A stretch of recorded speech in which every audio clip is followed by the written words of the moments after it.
And now here's something you've all been waiting for, ladies and gentlemen. Once again, we bring you Fanny Brice and her beloved characterization of that impossible child, Baby Snooks.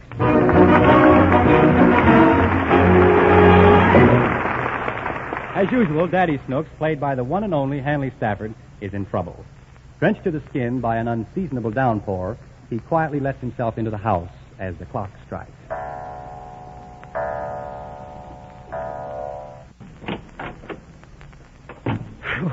What a night. Well, so far I'm safe. Nobody's awake. Now to get past the kids' room. Hello, Daddy.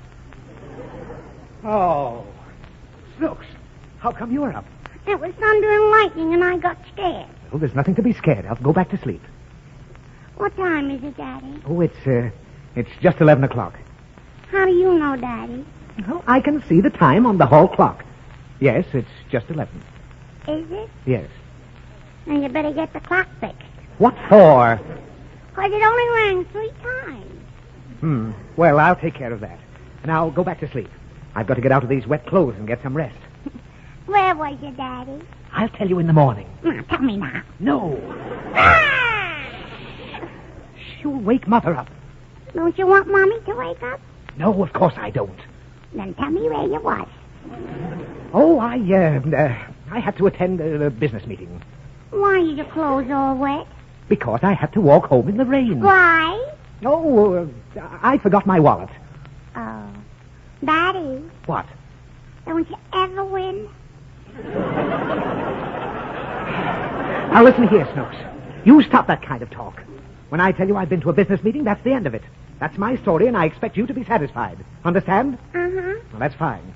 But I don't think Mama will be satisfied. Well, never mind that. I'll angle my way out. I mean, you go to sleep. I don't wanna. Daddy. You see?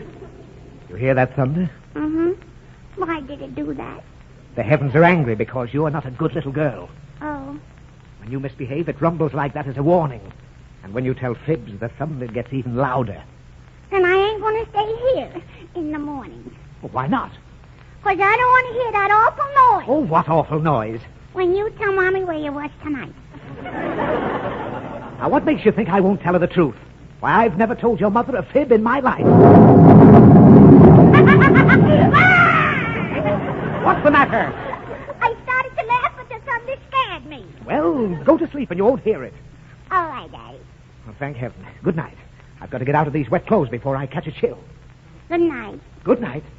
Daddy, Oh, what do you want now? will it thunder if I eat my spinach? No, but if you don't eat it, it will.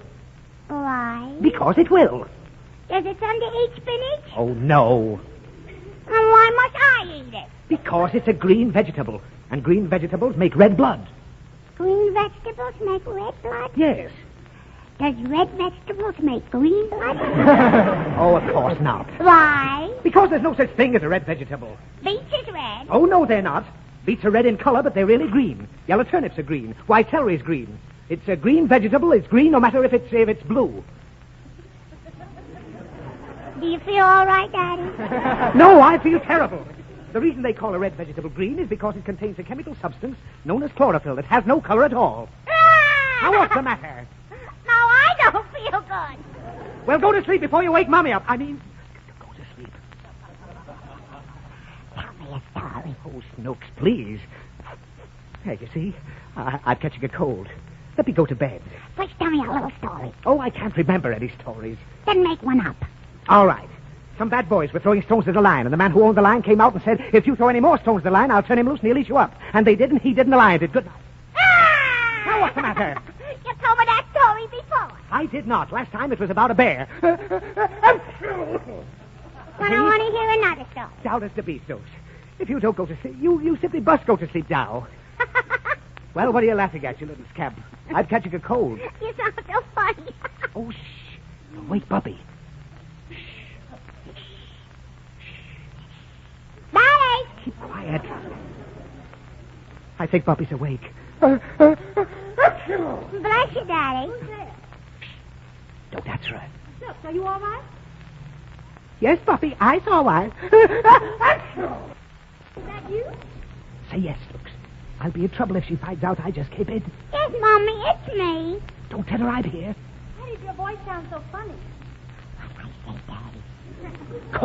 Cold at the nose. Look, did you hear me? Why did your voice sound so funny? Because Daddy's got a cold in his nose. Oh, you!